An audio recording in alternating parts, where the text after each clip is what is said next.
하나님의 말씀은 열왕기하 8장 1절에서 6절 말씀입니다. 열왕기하 1장 6절에서 8절 말씀입니다.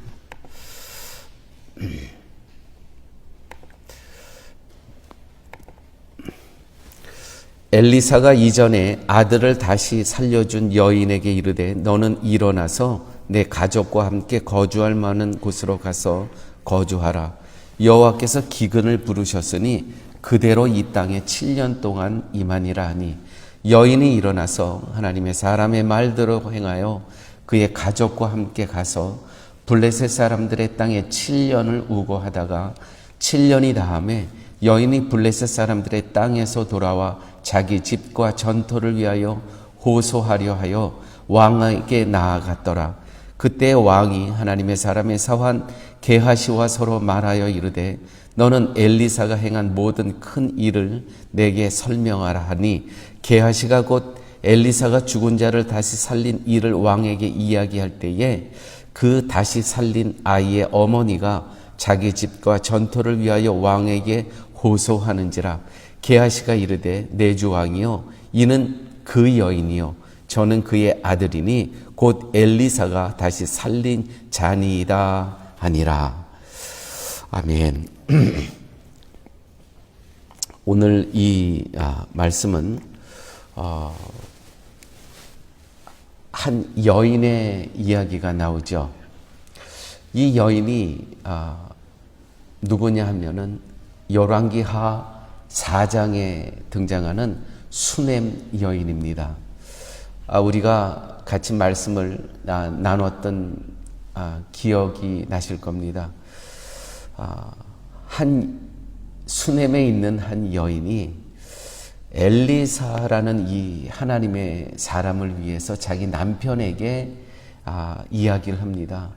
저 하나님의 사람이 사역을 잘 할 수 있도록 우리가 그를 위해서 우리 옥상에 집을 져 드립시다.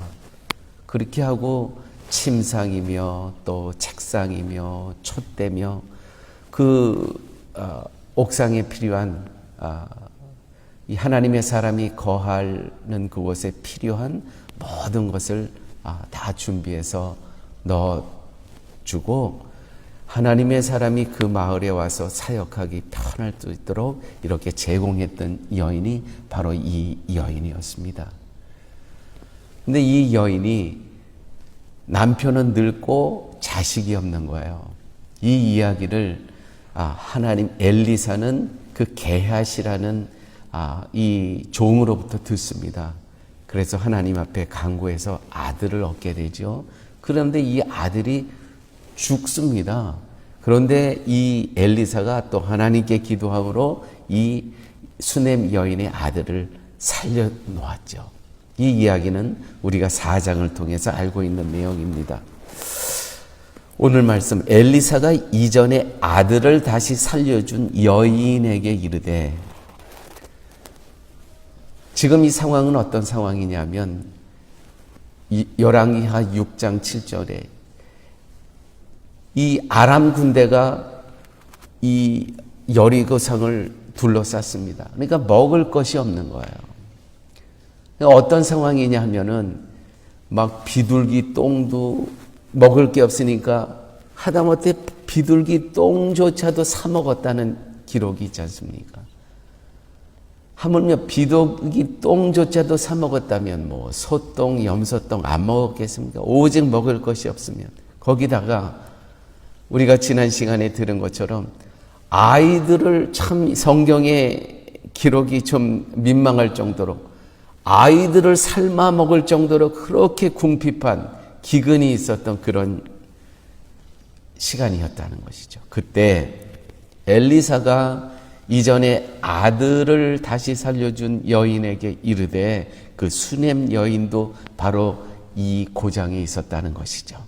이르되 너는 일어나서 내 가족과 함께 거주할 만한 곳으로 가서 거주하라. 여호와께서 기근을 부르셨으니 그대로 이 땅에 7년 동안 임하니라. 하나님께서는요 하나님께 이렇게 베푼 신앙의 믿음을 갖고 베푼 한 사람을, 가정을 절대로 하나님께서 잊지 않으신다는 메시지가 여기 담겨 있습니다. 여러분, 우리가 이 땅에 살면서 하나님으로부터 어떤 복을 기대하면서 하는 선행이 아니고 믿음으로 우리가 한 일들이 있지 않습니까?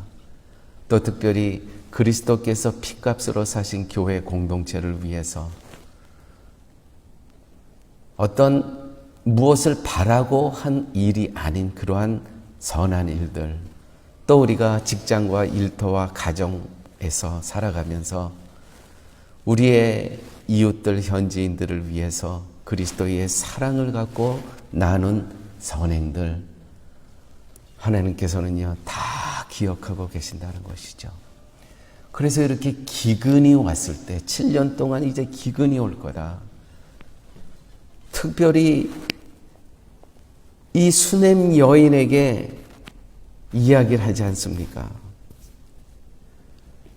이제 어려운 시기가 올 테니까 너는 너희 가족들과 함께 7년 동안 여기서 떠나 있으라. 하나님께서 구별하여 주시고 보호하여 주신다는 것이죠. 사랑하는 여러분, 그러므로 우리가 이 땅에 살아가면서 정말 예수 그리스도의 십자가의 은혜를 기억하면서 또 우리가 베푼 선행들, 선행들 하나님께서는 다 기억하고 계신다는 그러한 메시지입니다. 또 오늘 말씀독에서 이러한 말씀이 있죠. 이 땅에 7년 동안 이만희 너는 떠나라 하니 여인이 일어나서 하나님의 사람의 말대로 행하여 그의 가족과 함께 떠나서 블레셋 사람들의 땅에 7년을 우거하느니라. 하나님의 말씀 앞에서요 즉각 순종한다는 것이죠. 즉각 순종한다는 것. 교회 여러분, 우리는 하나님의 말씀 앞에서 즉각 순종할 준비가 되어 있으십니까? 아니면 조건과 환경을 먼저 따지십니까? 즉각 순종을 가로막는 대표적인 그러한 사례들이 있죠. 우리를 망설이게 하는, 주저하게 하는, 그것은 이름에 대한 두려움입니다. 지금이 안전한데, 또한 불신, 하나님에 대한 지금 말씀이 임했는데 그 말씀에 대한 불신, 내 생각이 옳다는 것이죠. 내가 통제해야 된다는 것이죠. 나의 삶은. 또한 하나님이 왔을 때 가로막는 대표적인 걸림돌들이 뭐냐면 세상의 평판이라는 것입니다. 눈치를 봐야 된다는 것이죠, 사람들의. 그리고 또 정말 이렇게 했을 때 결과가 보장될까? 뭡니까? 실용주의죠. 그래서 하나님께서 말씀이 임하셨는데 하나님의 그 말씀이 즉각적으로 순종되지 않고 조건과 환경 때문에 그 하나님의 말씀이 묻혀버릴 경우가 우리의 삶 속에서 너무나 많이 있다는 것입니다.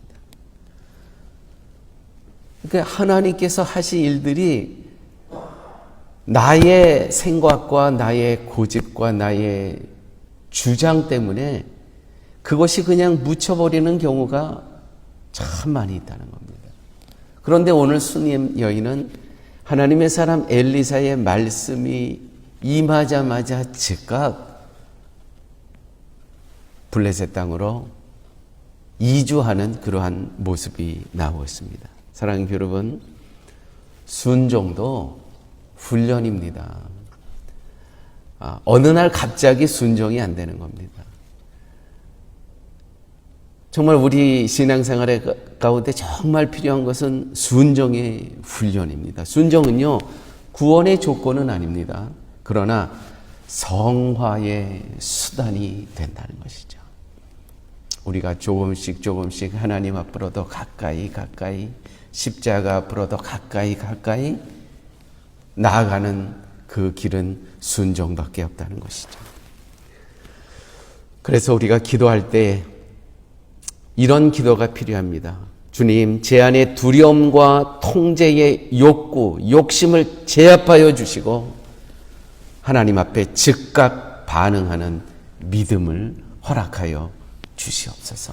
하나님, 작은 하나님의 명령부터 순종할 수 있도록 주님, 저를 다스려 주시옵소서. 그렇습니다. 교회 여러분, 성도는요, 성화되어 가야 됩니다. 성화되어 간다는 것은 무엇입니까? 조금씩 매일매일 조금 더 예수님의 성품으로 닮아가야 된다는 것이죠. 그렇게 닮아가면서 우리는 재림의 예수를 만나야 된다는 것입니다. 또 오늘 말씀 가운데 이렇게 기록되어 있습니다. 그 여인이 이제 7년 동안 블레셋 땅에서 살다가 기근이 끝나서 돌아옵니다.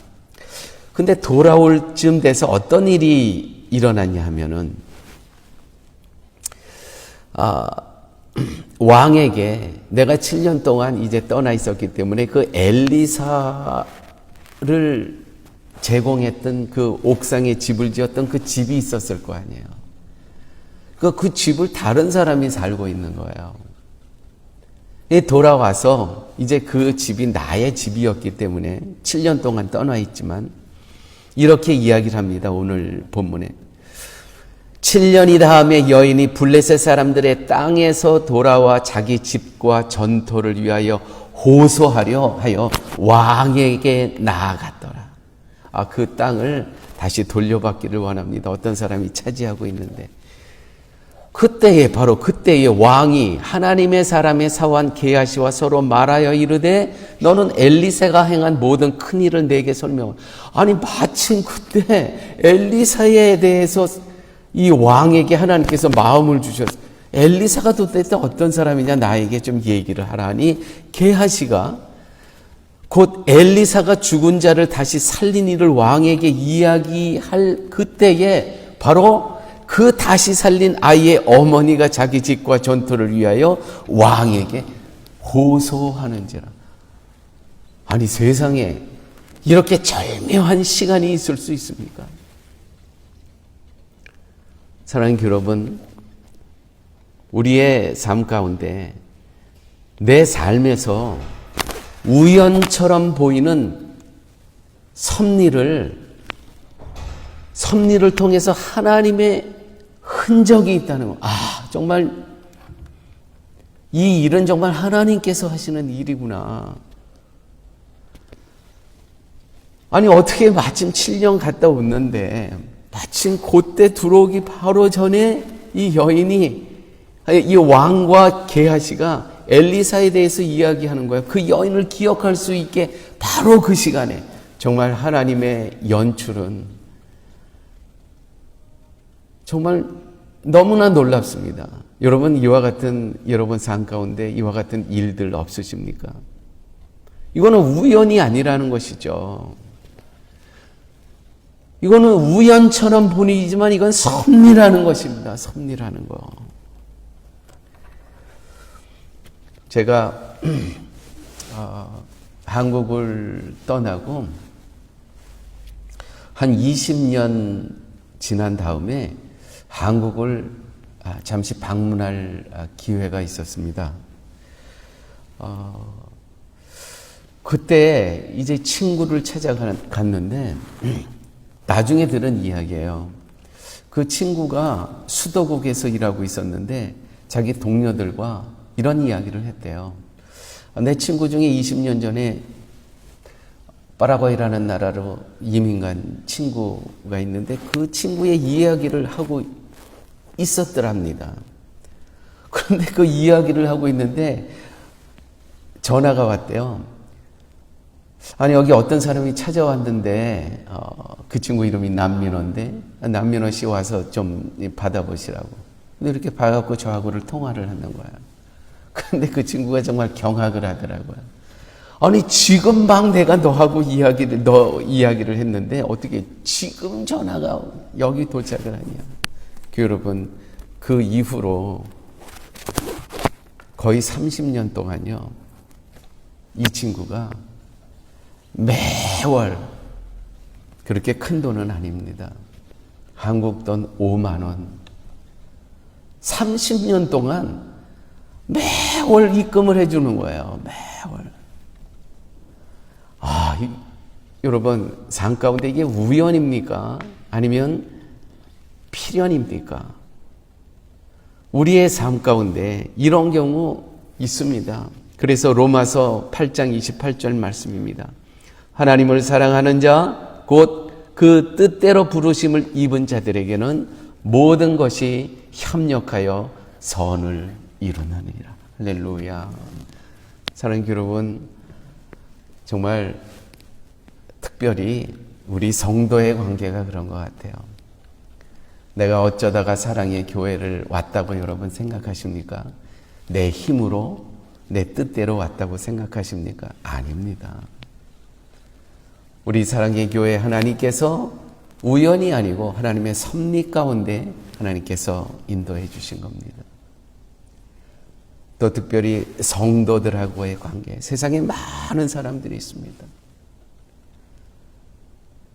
그 중에서 이 사랑의 교회 하나님께서 교우들을 이 교제케 하여 주시고, 그러니까 옆에 있는 한 사람 한 사람이 그냥 우연히 옆에 있는 게 아니에요. 다 하나님의 그 섭리 가운데, 관계 가운데 우리가 함께 있는 공동체라는 것이죠.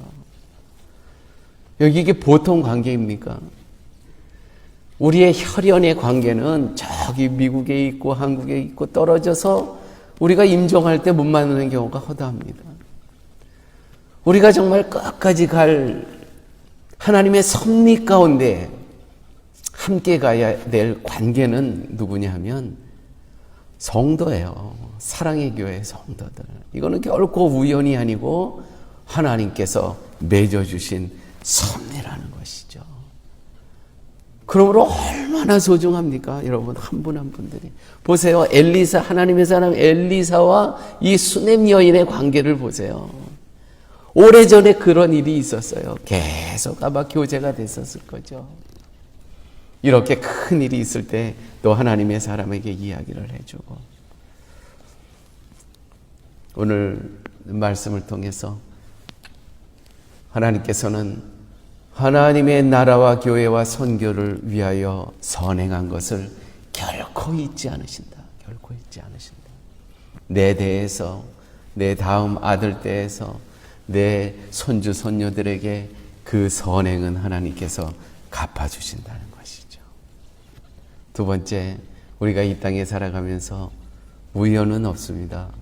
성도에게는 다 필연인데, 섭리인데, 무엇보다도 그리스도께서 피값으로 사신 공동체 안에 하나님께서 맺어주신 이 관계는, 이거는 필연을 이러는 혈연을 넘은 또 다른 차원의 영적인 그러한 하나님의 관계를 하나님께서 허락해 주셨다는 것이죠. 그러므로 사랑하는 여러분, 한 분 한 분을 기억하시면서 우리가 기도해 줘야 되고요. 그리스도의 사랑으로 용서하고 품고 함께 나가야 될 존재임을 기억하시기 바랍니다.